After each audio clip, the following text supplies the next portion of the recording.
Welcome back to the JCPod, partner with Stare Down Sports. I'm your host, Jaden Chandler. And wow, the national championship is over. We're in the NFL playoffs. Doesn't feel real. Truly does not feel real that we're already into that point. Today's slate's going to be pretty simple. I'm going to hop right into it. There's a lot to go over. National championship, we're going to talk about that, break that down, what we just saw. Now we're going to talk some NFL news and playoffs. The Week 18 recap, what it was, and then we'll go into some NFL playoffs. Also going to touch on my betting record and the Pickem Record. Did we get third? I'll give you a hint. We did not, but I can at least show you the record, see how we did this year. Came down a little bit to the wire. We had somebody in Pickem steal it the last week. It's going to be a fun one. Really excited to get into it. Without any further ado, let's just kind of bullshit. Let's hop right in. Shout out to Michigan, man.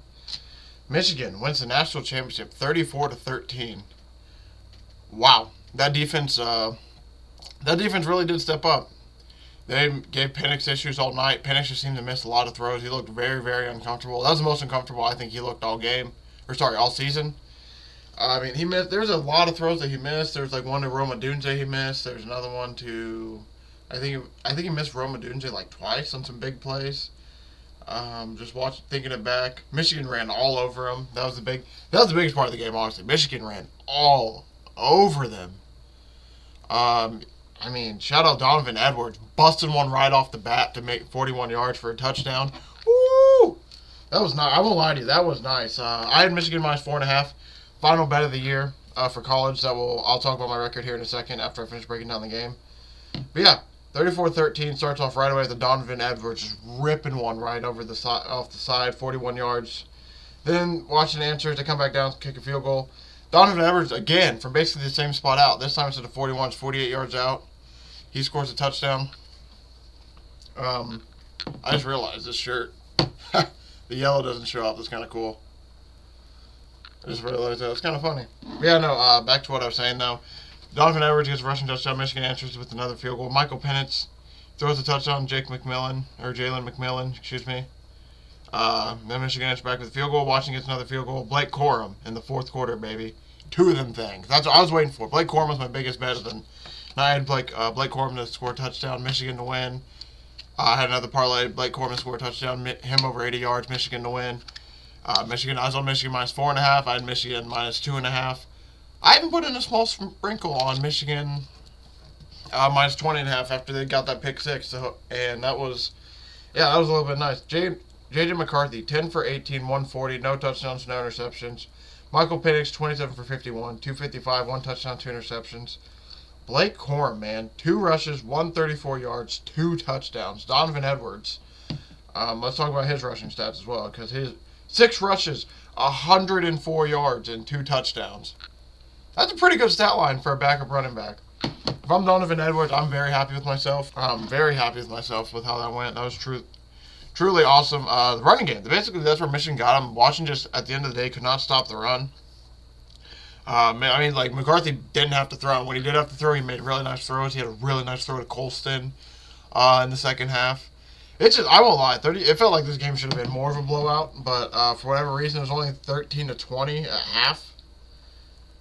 Or excuse me, 10-20 at half. They were able to...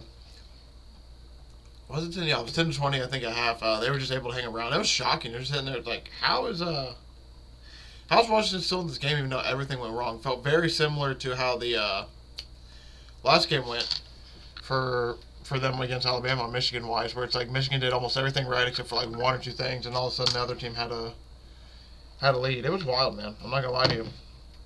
But shout out Michigan, man. That was an awesome win.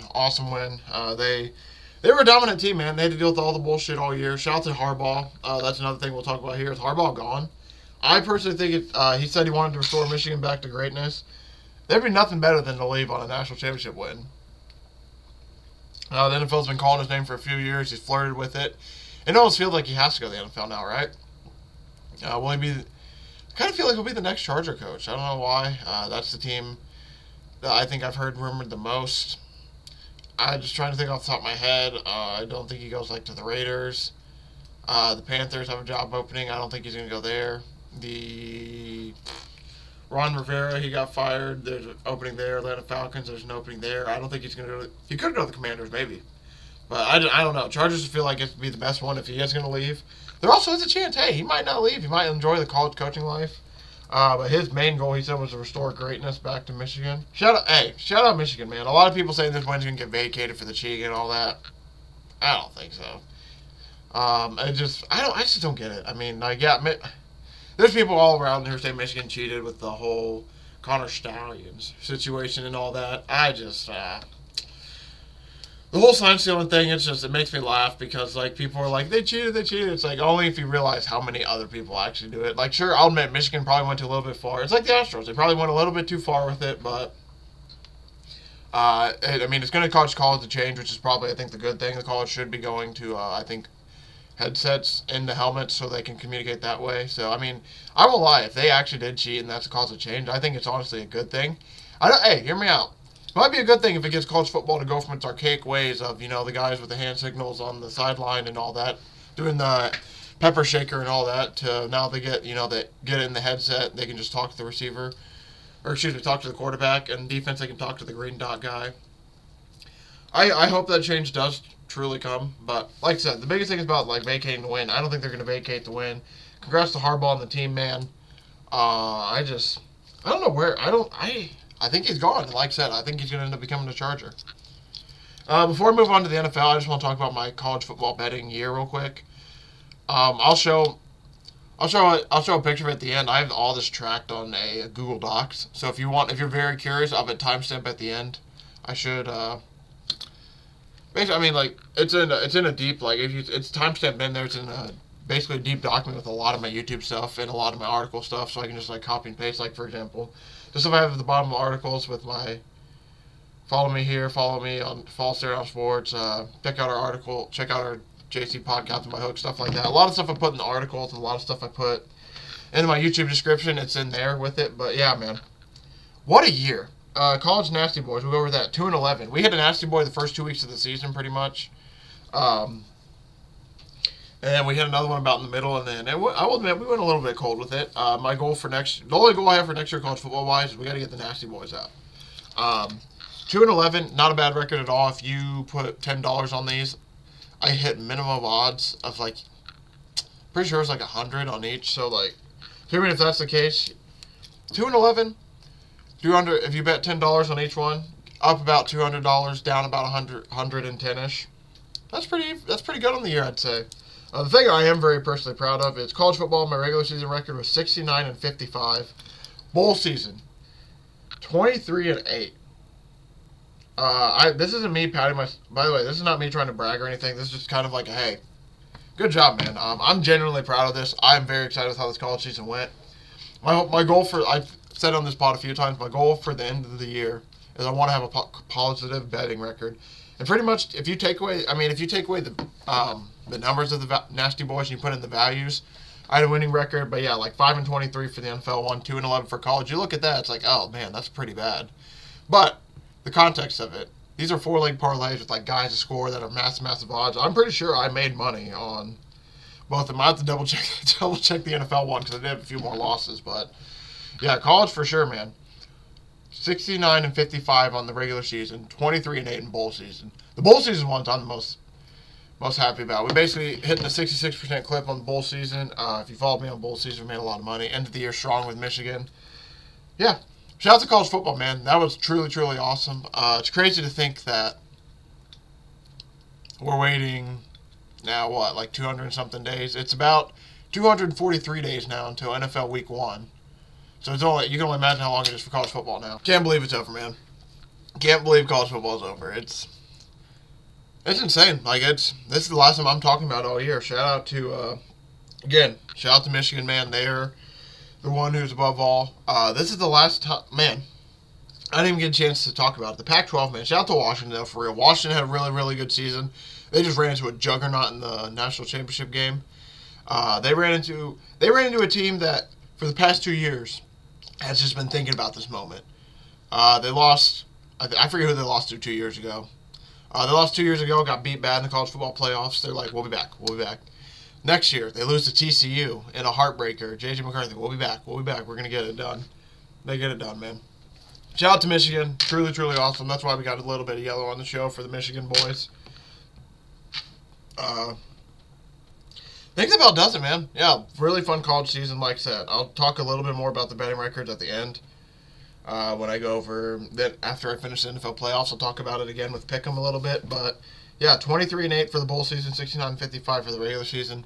Truly was a really fun college football season. Jacksonville State, enjoyed betting them a lot. Who else? There's a lot of teams, man. I won't lie. Jacksonville State, though, probably was my favorite team to bet on this year.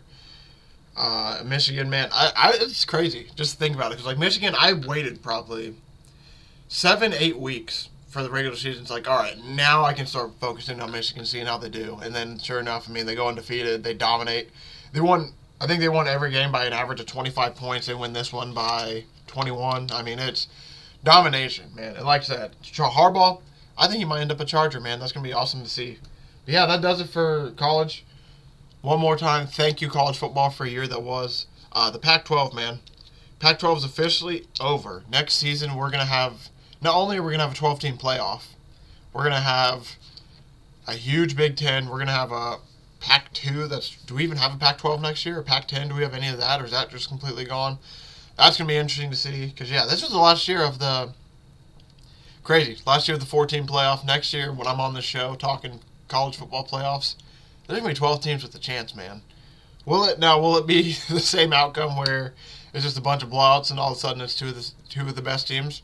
Maybe. But, man, we're about to enter a new era of college football. Closing the door on an old era, man. Shout out to Michigan being the last final champion of the college football playoff era, the 4-team era. Man, wild. Wild to think college football's over. But without any further ado, I'm acting like I need to change screens or something. We don't really change screens. We're just talking NFL now. I'm not going to lie to you. I'm going to very smallly talk about the Colts game because I could go on for 30, 40 minutes to talk about the Colts game when we get to that point. Before we get to the Colts game, though, I'm going to burn through games that absolutely did not matter at all. Like, I'm talking, I hate to say it, but I'm going to shout out some teams, but they're not going to get much talked about them at all. Like, for example, Rams 49ers, shout out to Puka Nacua, who set the NFL season single record for receptions with 105 and receiving yards by a rookie with 1486. Historic rookie season, one of the best of all time. Rams end up winning 21-20. The main thing I want to talk about this game is Carson Wentz. He's going to be fighting for a job next year. I mentioned it on my show, I think, Tuesday or Thursday when he got announced as starter. I was sitting there. I was like, I'm shocked he honestly doesn't have a job, personally. I mean, I feel like a lot better than some of these backups we've been seeing come in. And sure enough, I just want to read his stats. 17 for 24, 163, 2 touchdowns, 1 interception. He had 56 rushing yards and 1 rushing touchdown. Not horrible at all. Shout out Carson Wentz, man. Chiefs-Chargers, 13-12. Chiefs end up winning with the late field goal. Not much to see there. That game truly didn't matter too much. Lions end up winning 30-20. The biggest news in this game is Sam Laporta's hurt. They didn't get the 2 seed, so they just ended up winning the last division game. Doesn't truly matter too much, but the biggest thing is losing Laporta. That's going to suck. I will also talk about NFL playoffs. After this, I'll go into some more of the matchups because, yes, trust me, I want to talk about Lions-Rams. Jets-Patriots. Jets win 17-3 in New England. Late Breece Hall rushing touchdown. Is Bill Belichick done as a Patriot? We'll have to see. I personally do not think so. I think that's a marriage till those two are done. I just think so, but I think he'll just relinquish some. Like, I think they'll hire a GM, but still, like, I'm not going to say they're going to, like, go down and ask Bill's permission, but they're going to hire a GM that asks for Bill's insight, and I think this was finally the first step towards the post-Bill Belichick era whenever that happens.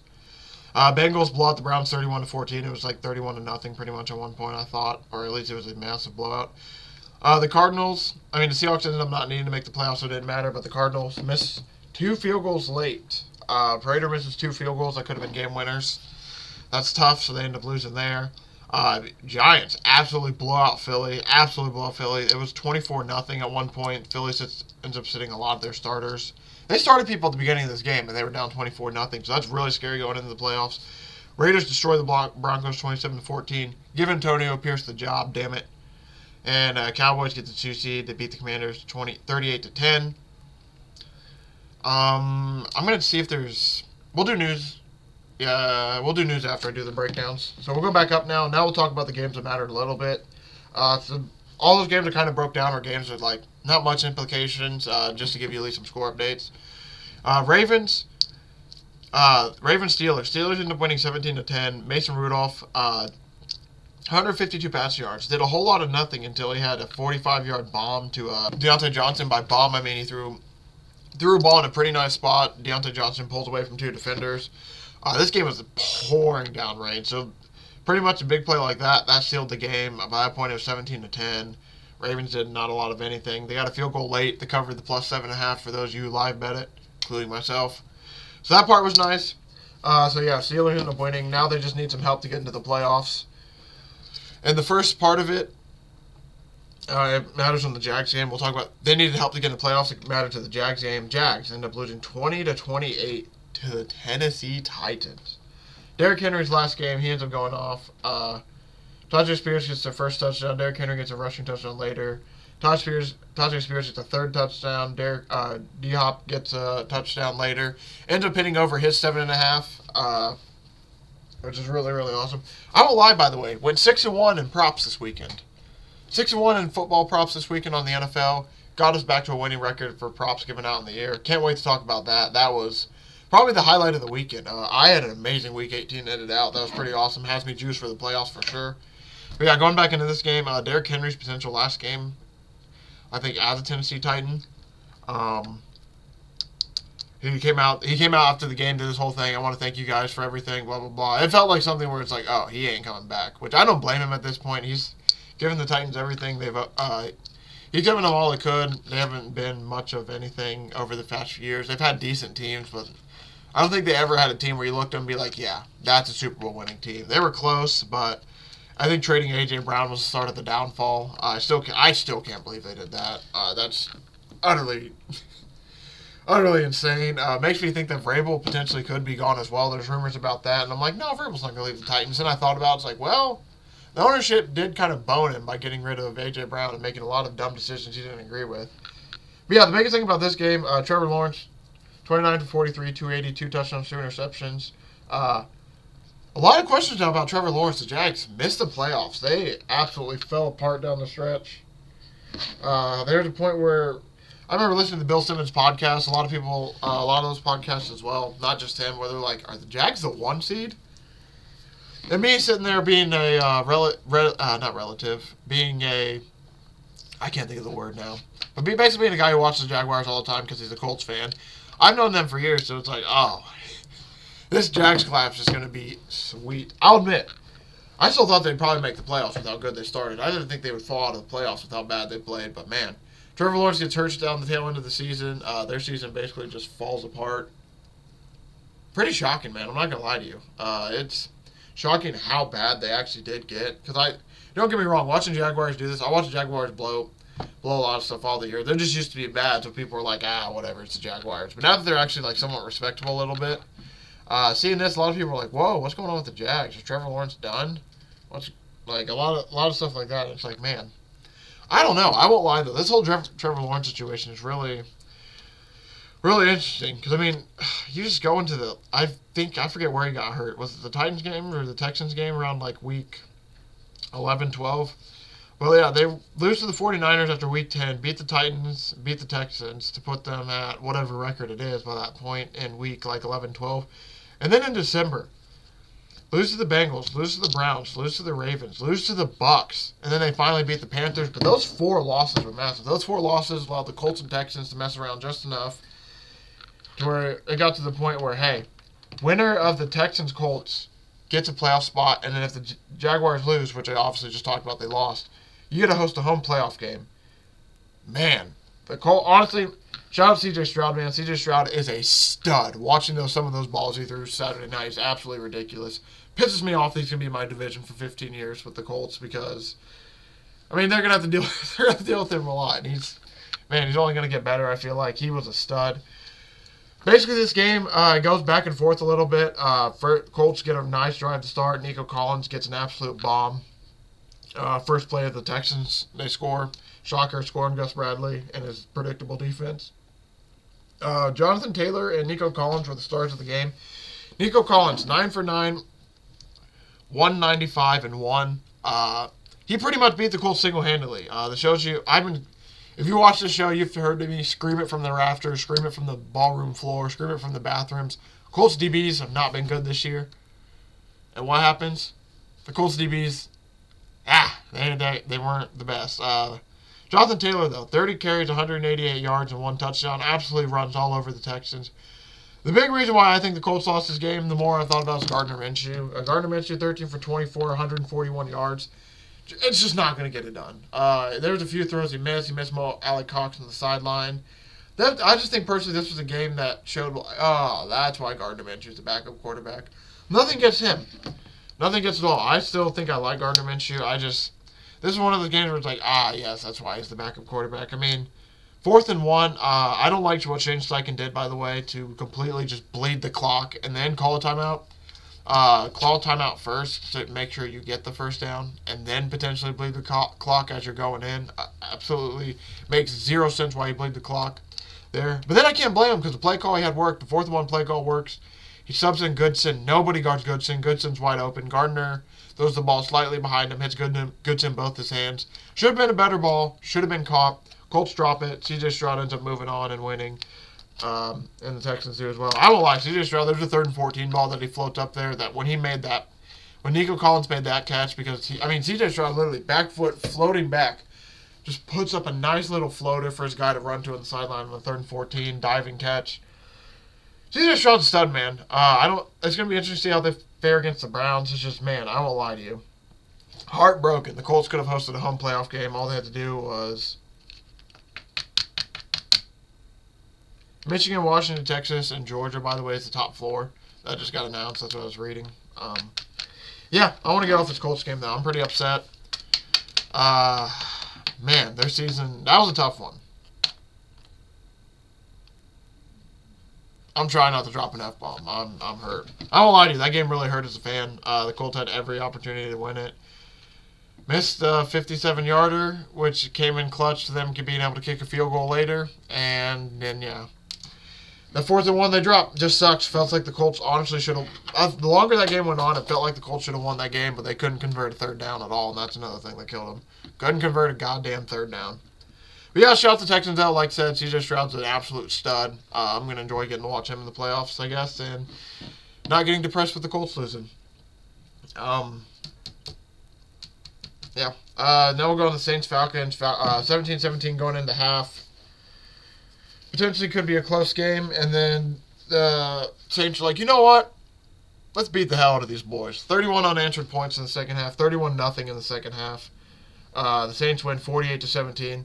The big talk about the game, Artie Smith is obviously fired. Ron Rivera, by the way, fired. I forgot that. I haven't talked about that on this show yet. I've only wrote articles. Those two for sure fired. But the big thing about the end of this game, pick 6, the Honey Badger, gets a tackle to the 1-yard line. Basically, they're just supposed to knee it out. Dennis Allen comes up to Jameis and the boys. He's like, hey, just take knees. We're done. Whatever. Jameis goes into the huddle. Fuck them Falcons. Hand off the ball. They give it to Jamal Williams. Jamal Williams went from scoring record-setting touchdown last year with the Lions to this year. Had 0 until that victory. I won't lie. Victory formation. They ran the ball to victory formation, too. That makes it even worse. That is awesome. They scored a touchdown very late. Arthur Smith, before you can even get to the midfield, is F-bombing Dennis Allen, telling him to piss off, doing all this. Getting really angry. The only thing that makes me sad is, first off, Dennis Allen came out after the game, it sounds like, and went to the reporters like, well, I wanted to kneel it, but the players kind of went against me, blah, blah, blah. And then Jameis came out and was like, well, the guys had my back. We wanted to get this for Jamal Williams. I looked at the sideline, looked at them. At the end of the day, I get it, sportsmanship and all that. You want to be you should probably kneel it out and all that, but it's a division rival. I feel like all things kind of go out the window. Especially, I need to have my buddy Rowan on to talk about this. Hopefully, we can get him on this weekend to talk about some college football, and then when he does, I'll bring this portion up as well, because Saints and Falcons, that's a real rivalry. There's some real hate there. So the fact that they scored a touchdown there, you saw Jimmy Graham. Jimmy Graham came out with this big tweet saying Jameis, and at the end of it, he goes, fuck the Falcons. There's a big thing where they just don't like the Falcons at all, so I thought that portion of it where they score right there, I like it. Falcons aren't going to forget that, and the Saints aren't going to forget that. It's going to be truly awesome. It's going to be awesome to see what the outcome of this is later. Basically the Falcons, both teams had a chance to win. If the Bucs didn't win, the Bucs win 9-0. I'm not going to talk about that game too much at all. 9-0. 3 field goals. That's what the Bucks got. The Panthers had a touchdown called back after DJ Chark fumbled it in the end zone. He was 1 yard away from scoring. And then the Panthers also had a deep bomb. I forget who caught it. Somebody caught it for a touchdown, called back for a holding. Honestly, truthfully, the Panthers did have a chance to win this game, and honestly probably should have won this game if they don't fumble the ball in the end zone and then get a holding penalty. I truthfully think the Panthers would have won.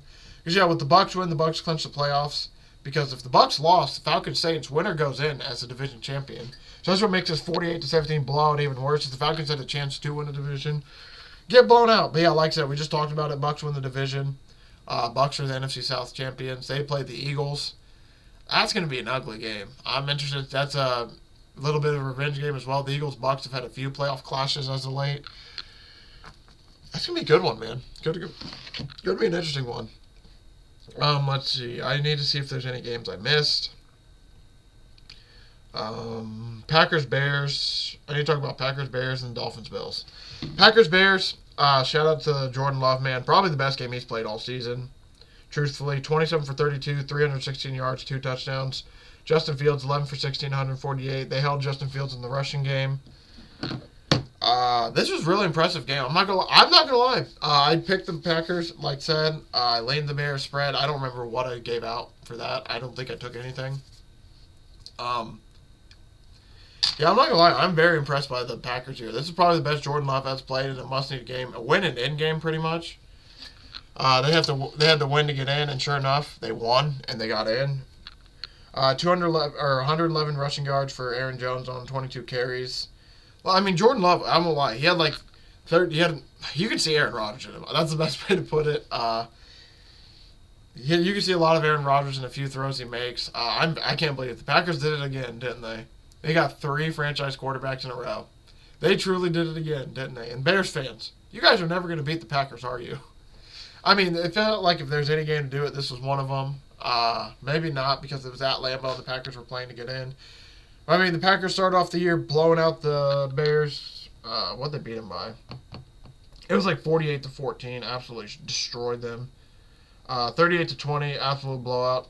Game was a lot more of a blowout than the score says. And then they won a tight one at the end of the year. Shout out to the Packers, man. That was a huge win for them to get themselves in the playoff. And we'll talk about that playoff picture in a minute. Last game of the night, Dolphins-Bills. Dolphins just have injuries that kill them. Really weird how they Sherfield, by the way, had an insane catch this game. You know, the Dolphins are a really weird team. They are really, really injured at this point. They were running the ball really well in Buffalo as well, and then just kind of went away from the run game after. It just seems like they got flustered. There's a punt return touchdown in the fourth quarter. And it felt like, especially when that happened, then the Dolphins just kind of panicked a little bit, went completely away from the run. It's just weird. This was another weird game. Josh Allen at 359 yards, 2 touchdowns, 2 interceptions. I think there were 2 horrid interceptions. One of them was for sure bad. Homie just threw it up into triple coverage, running to his right. I mean, it literally looks like a Madden throw you make when you're losing by 20. It's like 4th and 19. You're just throwing it up, hoping something happens, and then it gets picked and you leave. That's basically what that throw felt like it was. But shout out to the Bills, man. They were able to handle the Dolphins offensively. Tua only had 173 passing. Like I said, Devon Achane, 10 rushes for 56 yards and a touchdown. I don't know why they quit going away from him. Truthfully, do not get why they went going away from him. But yeah, the Bills end up winning again. They win the division. It's crazy, man. They started off 6-6. I was going to write an article, or the Bills broken. Had it queued up. Was going to come on my show and potentially talk about it as well. Then they win that next week. They win that the Kadarius Toney game where Kadarius Toney is offside. They win that game, and they go on a run, man. Yeah, that's crazy. So they go on a nice little run, and now all of a sudden they're in the playoffs. Wild to think about. But now moving on, I think that does it for the breakdown-wise. We'll go into seeing if there's any big news that I missed. Falcons owner not pursuing Lamar wasn't a mistake. 100% was a mistake. I know he's blatantly lying through his teeth. Easily. The Jaguars fired a lot of their defense. They fired Mike Caldwell, and along with that, they fired their defensive line coach, Brenton Buckner. They fired defensive quality control coach Sean Kalina. I think that's how you say it. I gotta read. This is a big old tweet. They fired their safety coach, Scotty Grimm, followed defensive quality control coach, T. Mitchell, senior defensive assistant, Bob Sutton, and passing game coordinator, cornerbacks coach, Deshea Townsend. So they basically cleaned house on their defensive staff. So the Jaguars are going to have a completely overhauled staff on going into next year.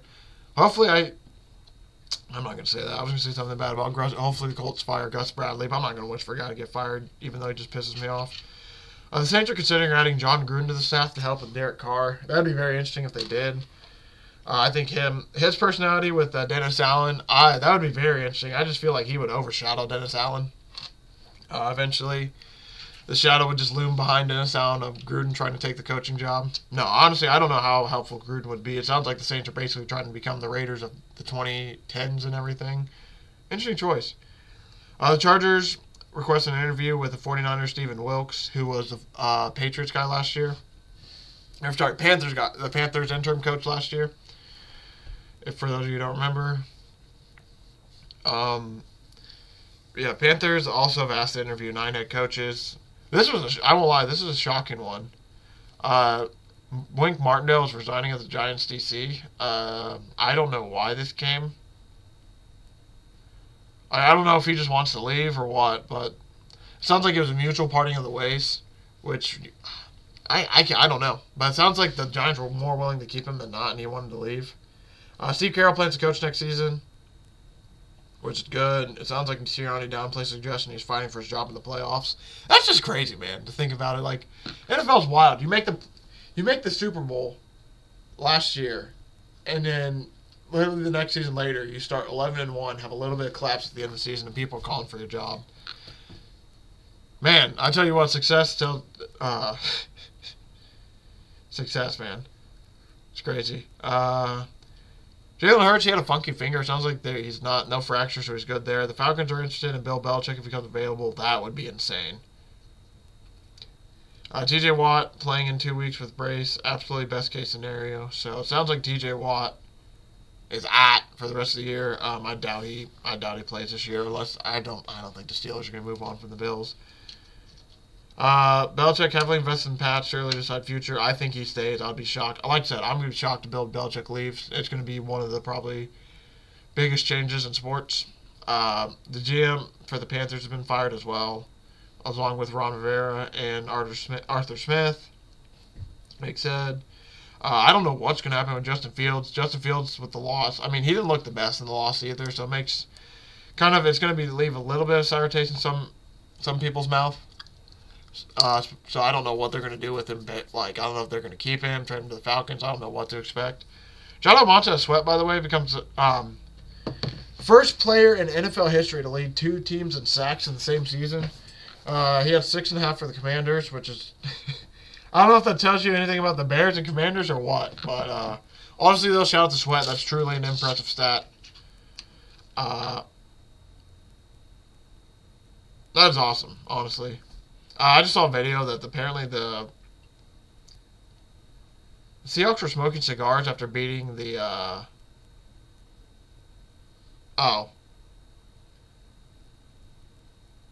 See, this is what pisses me off about the media. Cigars, but not the playoffs in Seahawks locker room, but the last game to rally and win Arizona. This is what one of their media people says. He says they're basically just smoking after the win. You know why they're smoking cigars? These cigars are actually being lit to celebrate the birth of Julian Love's 2023 Pro Bowl selection safety first child, who is a boy. And they celebrated their son being born on December 22nd, but he waited till the end of the season to mark the occasion with the boys. Yeah, it's wild. And they still weren't eliminated from playoff contention when that actually happened, apparently. It's crazy. That's what's making me laugh, is I'm just like, man, they're smoking. I was about to say, wow, they're really smoking cigars after not making the playoffs. And then, it's for his son. Real quick, though, they have the draft order set for next year for the top 15, so I'll read it out real quick. Bears, so this is from number 1 to 15. Bears 1, Commanders 2, Patriots 3, Cardinals 4, Chargers 5, Giants 6, Titans, Falcons, Bears, Jets, Vikings, Broncos, Raiders, Saints, Colts at 15, Seahawks, Jaguars, Bengals. And we'll wait to see what happens with the rest of the remaining teams if they get eliminated, but that's the spot there. I think Lamar wins the MVP. It's going to be shocking. Dak had some really good numbers looking at it, so that's crazy that he might not win it. Let's see. The Jets lost 15 games in a row to the Patriots before that win, so that's a huge, huge win for them. We talked about the Jaguars. So apparently Laporta only has a hyperextended knee and bone bruise, which is awesome because I thought he tore his ACL potentially. Oh, Sam Laporta also broke some rookie records. Broke the rookie catch record, which is set at like 81 by somebody forever ago. Shout out to him. That's truly awesome. It sounds like the Jets are expected to seek a trade for Zach Wilson. I don't know who's going to trade for him, but I'm sure somebody will. I mean, they're going to trade him for like a 6th-round pick, if anything. I don't know if they're going to get anything of value for Zach Wilson. That's just them trying to get. It's like trading in. It's like trading in an old game. You're just trying to get like something out of it at that point. And you're like, yeah, I've had my fun with it. It's been used. There's not much benefit to trading it in, but hey, why not? Sounds like this Jim Harbaugh's a top 10 candidate for the Chargers job. So this is probably why I lean the Chargers. I think I read a lot of reports similar to this. Is that apparently the Chargers are... Because I just don't know if he's going to go to the Raiders. He could. He does have some... That's going to be an interesting one. I think Chargers and Raiders. Those are going to be one of the two. He does have some connections to the Raiders as well. I forget how it is. I don't know if he used to coach there, if he used to play there. I'm pretty sure he used to coach there in some capacity. But... has a realistic chance, but like I said, I think he's going to probably be a Charger if he does decide to move on and take Justin Herbert. I think that will do it.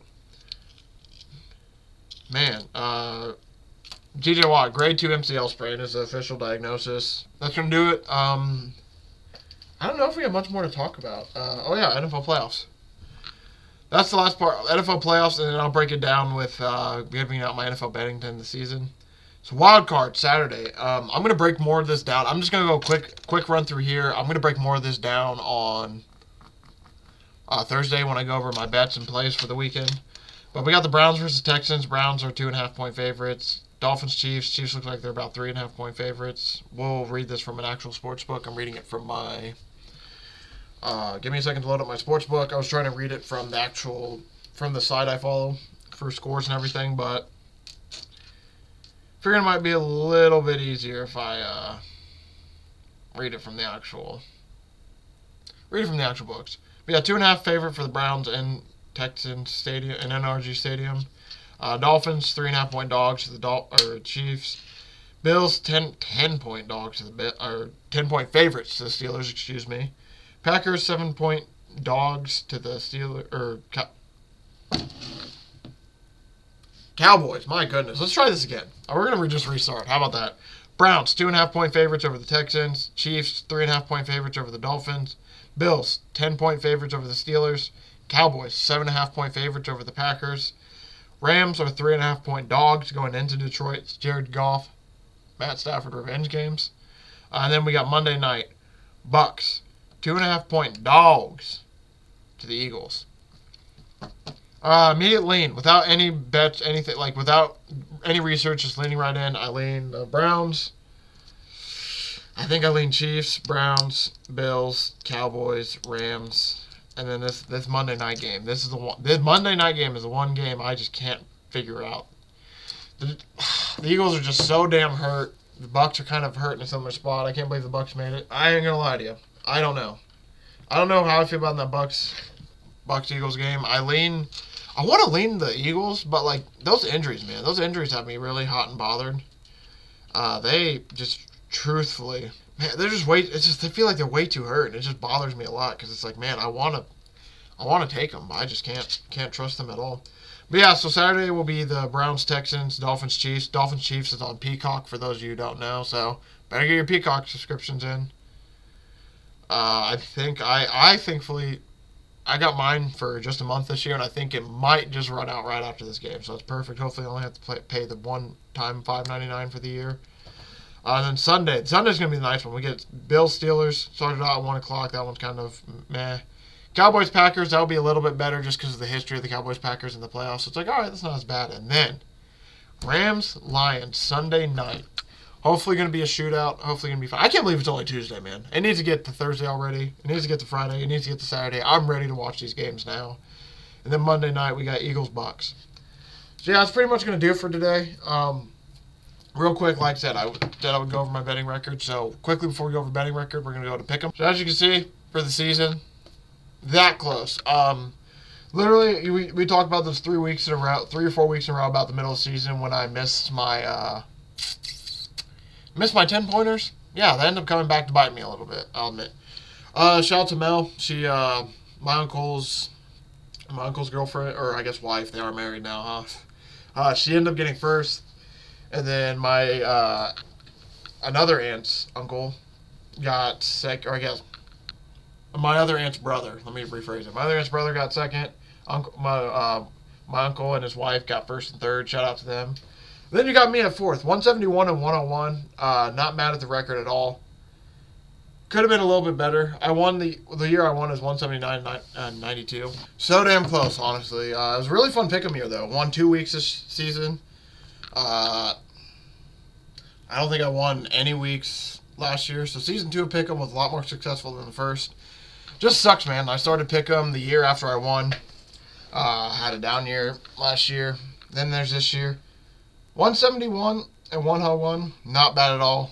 My goal for next year is I want to get that a little bit closer to like 179. Like I said, 179.92. That was my winning record. The year I won Pickem. I want to probably get that to about maybe 190 and 180, something around there. Or sorry, 190 and 80, somewhere around there. Because that's I mean, you see, 76 and 96. If I can get about 180 to 92, that's pretty good. Yeah, I can't complain about this at all. It ended real quick. Like I said, so damn close.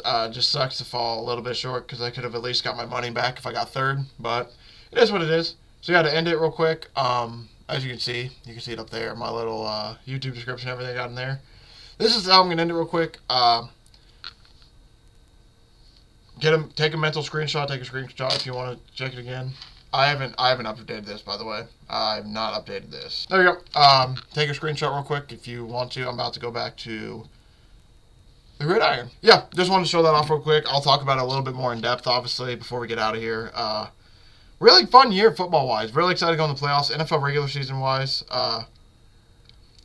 49, 43, and 2 are my straights. So by straights, that's any over-under I gave out or any team to just pretty much win. Our spread, pretty much any team that was like a spread. Non-props, best way to put it. 49, 43, and 2, winning record again in that. That's truly awesome. For my player props, like I said, that's 6-1 last weekend. Somehow stole it. 43 and 41. Just barely got over, which is really awesome because that's still a positive record. And then for the Nasty Boys, if we put the same thing in there, the most of them were about 10 to win 100-ish. You got close to $400 to $500. You only gave up about $230 if you bet $10 on my Nasty Boys every week of the season. I basically had 2 or 3. I had one for Thursday night game, one for Sunday, and then one for the Monday night game. I mean, hey, 5 and 23 for those is not bad at all. I'll take it. But yeah, very excited with how the season went. Positive record in pretty much everything I did. And the 2 things I didn't have positive records in were the Nasty Boys that I won money on still. So, very excited about that. Thank you all for watching. Thank you for all the support. I really do appreciate it. Crazy that football's pretty much over. We're going to be really heavy into the basketball season. I'm going to talk to my boy Rowan today. Hopefully can get him on Friday. That's my goal. We'll see, though. I'll have to hit him up. But yeah, going into Thursday pretty much, we're just going to go over... There's no Pickem anymore, so Thursday's just going to be my NFL bets for the... we're pretty much just breaking down the NFL playoffs. My bets for the NFL, and then we'll figure it out. I'm sure there'll be something else I can add on to it, but for the main focus for the next pod will be breaking down the NFL playoffs for the first round of the for Super Wildcard Weekend. My plays for those, and then probably talking about how the Colts should have been a home team. But thank you all for watching. Thank you all for the support. I really do appreciate it. Crazy, honestly, truthfully crazy that college football's already over. I can't believe this first week we're not giving out college bets. Wild. But thank you all for watching. I really do appreciate it. I'll see everybody in this feed on Thursday to break down some more playoff action.